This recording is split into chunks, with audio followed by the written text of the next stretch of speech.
Imagine you've been walking for 3 days straight. Your lips are cracked. Your tongue feels like sandpaper. Your children are too weak to keep walking. Then, in the distance, you spot it. Water. A river, wide and inviting. But before you drink, something stops you. Your grandmother once warned you that some water kills faster than thirst ever could. So what do? This wasn't a rare moment in human history. It was daily life for nearly 300,000 years. Finding water wasn't the challenge, finding safe water was. And the way our ancestors solved this problem is far smarter than most people realize. Here's something most people never think about. Finding food wasn't the hardest part of prehistoric survival. Water was. A human can survive for weeks without food, but only a few days without water. Every single day, ancient humans faced a life-or-death decision: where to find clean water. But there was one huge problem. Not all water was safe. Some rivers looked crystal clear but carried deadly parasites and bacteria.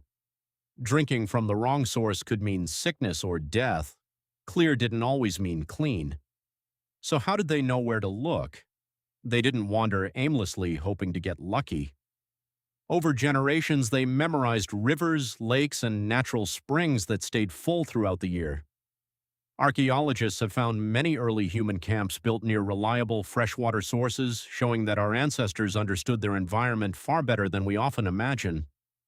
But humans weren't searching alone. Animals became their greatest teachers. Birds flying toward the same location every evening, herds moving across the plains, insects gathering around hidden moisture. These were all signs that water was nearby. Ancient humans learned to read these clues, turning nature itself into a survival guide. The most reliable water wasn't always easy to see. Beneath deserts, forests, and grasslands, groundwater flowed underground before emerging as natural springs. Our ancestors learned to recognize damp soil, unusually green vegetation, and rock formations that often pointed to hidden freshwater. Archaeological discoveries show that many prehistoric campsites were built close to these valuable springs. Finding water was only half the battle. The next challenge was knowing whether it was safe to drink. Many people imagine ancient humans drank from any pond or river they found, but the evidence suggests otherwise.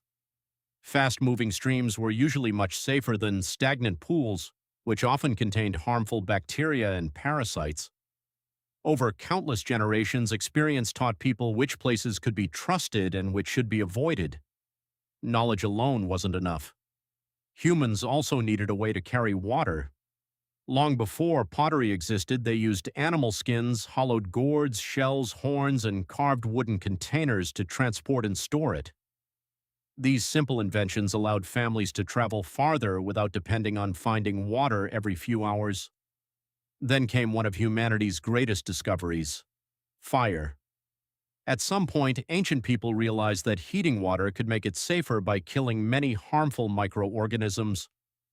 Archaeologists still debate exactly when this practice began, but once people learned to boil water, it transformed survival forever. Safe water didn't just keep people alive, it changed the course of human history. Reliable water sources allowed communities to settle in one place instead of constantly searching for rivers and springs.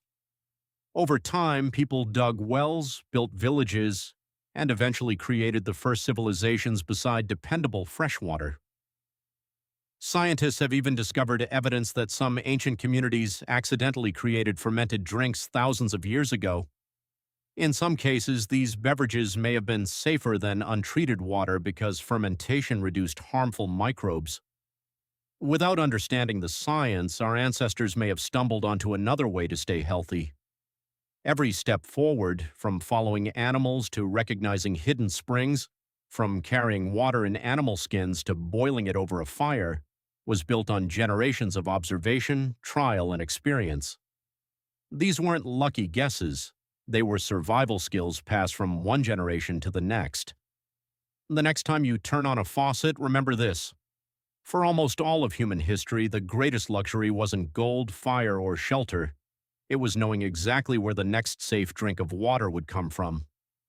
Every glass of clean water you drink today is the result of hundreds of thousands of years of human curiosity, adaptation, and survival. Our ancestors didn't just survive a dangerous world, they learned how to master it, one careful sip at a time.